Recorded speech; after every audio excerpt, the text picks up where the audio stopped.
So hi there students, welcome back to another video lesson.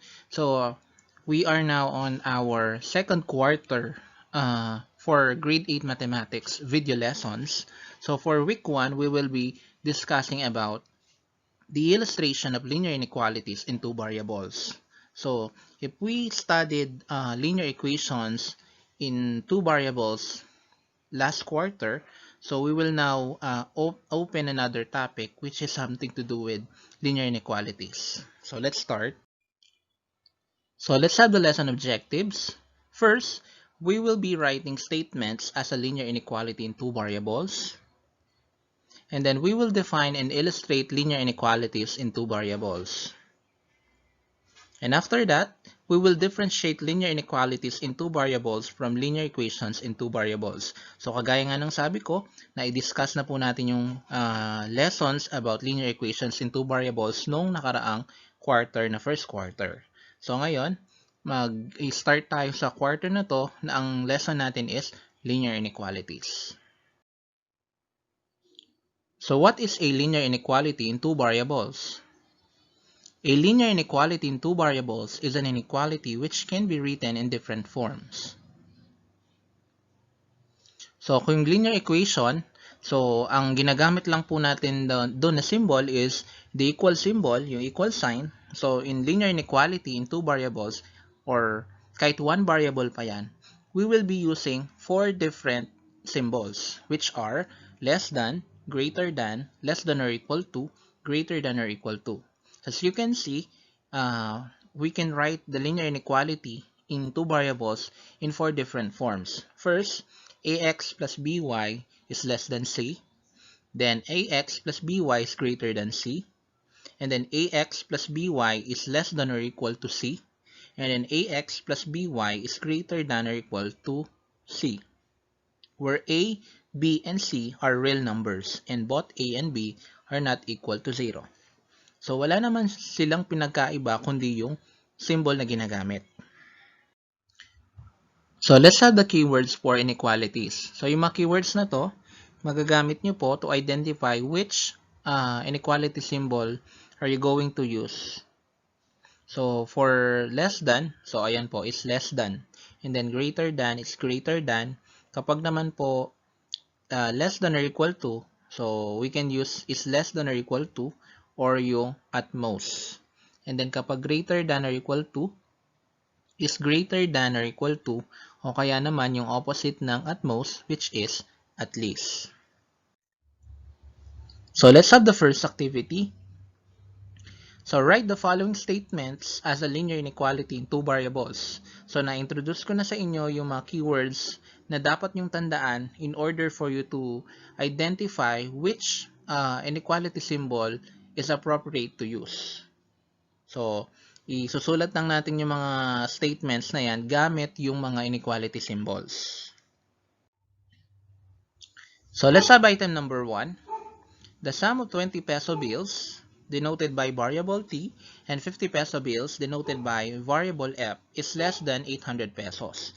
So, how are we going to write this statement in linear inequality in two variables? So, as you can see, sa 20 peso bills, variable T ang ginamit. And then sa 50 peso bills naman, variable F. So, susulat lang natin siya as 20 T and then plus 50 F. And then since yung ating keyword dito is less than, so we will be using the less than symbol.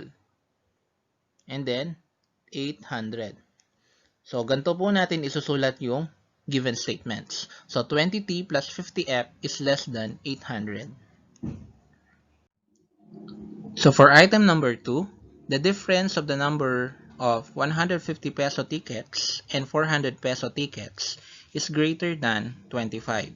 So, since meron tayong keyword dyan na difference, so yung operation po natin is subtraction. And then, yung 150 peso tickets, denoted siya using the variable A. And then, yung 400 peso tickets naman, variable B. And then, that is greater than 25. So, susulat lang po natin siya as 150A minus 400 B, and then greater than symbol, 25. So our answer will be 150A minus 400B is greater than 25. So item number 3, in a month, the total amount of money spent for water and electricity is at most 2,400 pesos. So, yung ating mga variables, W and E stands for water and electricity bills. So, and that is at most 2,400 pesos. So, yung keyword po natin dyan is at most. So, kapag at most po ang ating keyword, we will be using less than or equal to symbol. And then, paano natin malalaman yung operation? Nandyan po yung word na total. So, kapag total po, ang ibig sabihin po nun, addition yung operation. So, isusulat lang po natin siya as W plus E is at most 2,400. So, is at most less than or equal to 2,400. So, ito na po yung ating final answer. So, let us now have real-life situations of linear inequalities. Example number 1. The total amount of 1 peso coins and 10 peso coins in a piggy bank is less than 400 pesos. The situation can be modeled using a linear inequality. X plus 10y is less than 400. So where x is the number of 1 peso coins and y is the number of 10 peso coins. So you can see, yung una nating variable dyan is yung 1 peso coins denoted by variable x. And then since 10 peso coins ang pinag-uusapan natin, kaya yung variable y meron siyang 10. So kasi sa 1 peso coins, isa lang yon kaya x lang siya. And then, we use the inequality symbol less than kasi yung keyword natin doon is yung less than. And then, 400. So kaya yung sagot natin dyan, x plus 10y is less than 400. So let's have another example. Mary bought 5 t-shirts and 3 pairs of pants. The total amount she paid is greater than 3,200 pesos. The situation can be modeled using a linear inequality. 5x plus 3y is greater than 3,200, where x is the cost of 1 t-shirt and y is the cost of a pair of pants. So kung nagtataka kayo, bakit 5x? It's because bumili si Mary ng 5 t-shirts. And then yung variable x natin, nagpe-pertain siya dun sa isang t-shirt. So yung presyo ng isang t-shirt. And then yung 3y naman, so yung y, nagpe-pertain siya dun sa presyo ng isang pants. So kaya 3y. And then, since yung keyword natin dyan is greater than, kaya ginamit natin yung inequality symbol na greater than. And then 3,200. So our final answer will be 5x plus 3y is greater than 3,200. Let's have example number 3. Father bought 2 kilos of pork and 5 kilos of beef. He paid an amount of at most 1,800 pesos. So the situation can be modeled using a linear inequality. 2x plus 5y is less than or equal to 1,800 pesos, where x is the cost of 1 kilo pork and y is the cost of 1 kilo beef. So, ipapaliwalag lang natin kung bakit ganyan yung linear inequality niya. So, si father po, bumili siya ng 2 kilo ng pork. So, yung pork po dyan, denoted po siya ng variable x. So, 1 kilo ng pork, kaya x po. And then, kaya naging 2x dahil 2 kilo ang binili niya. And then, yun sa 1 kilo beef naman, so denoted by y. So since 5 kilos of beef ang binili niya, kaya naging 5y. And then, y is it less than or equal to ang symbol niya? Because of the keyword at most. Ibig sabihin po kasi ng at most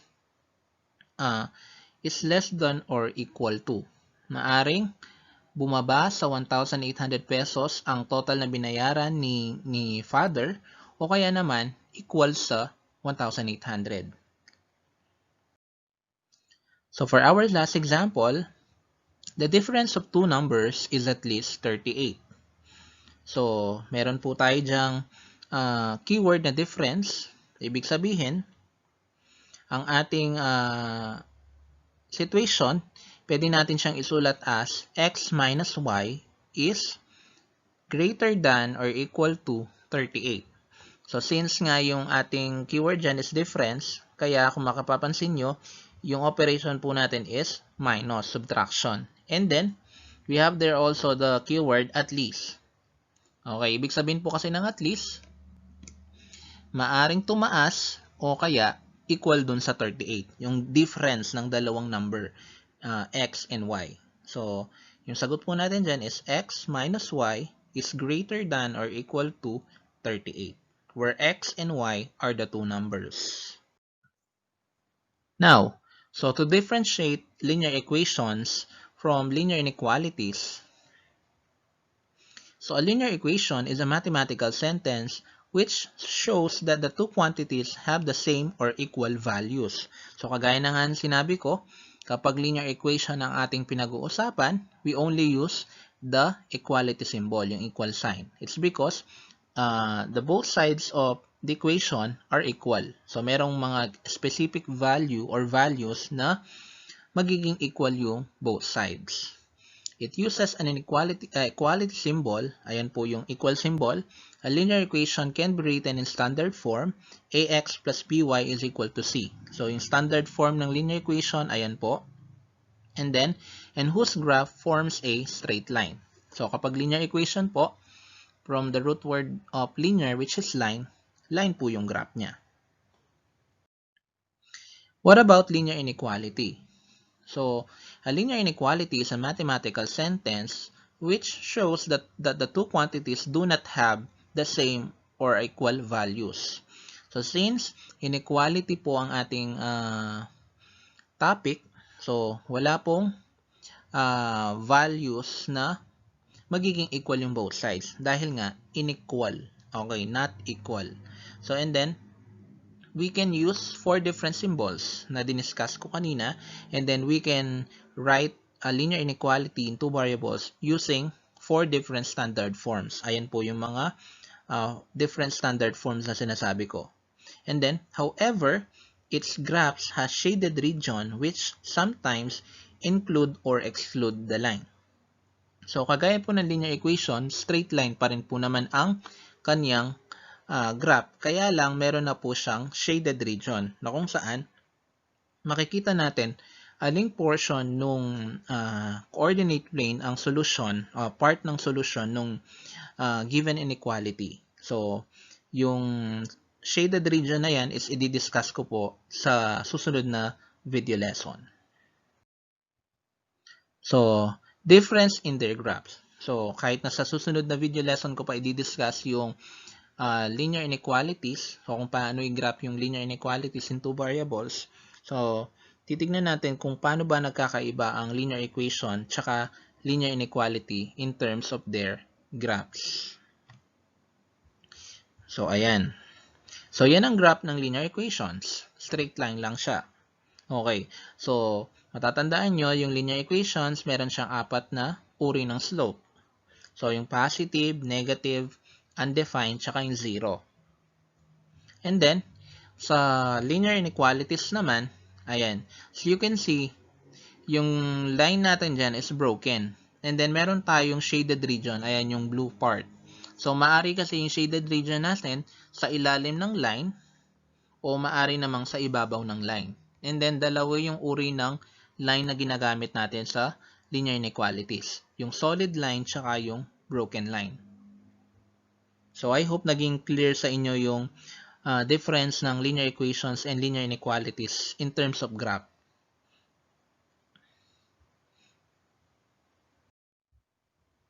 So, after natin i-discuss yung introduction ng linear inequalities, our next video lesson will be graphing linear inequalities and two variables. So, mas ipapakita ko sa inyo kung ano nga ba yung graph ng linear inequalities in two variables. So, kasi ngayon yung diniscuss ko lang is yung introduction ng linear inequalities and then yung difference between linear inequalities and linear equations. So, yun lang. Maraming salamat.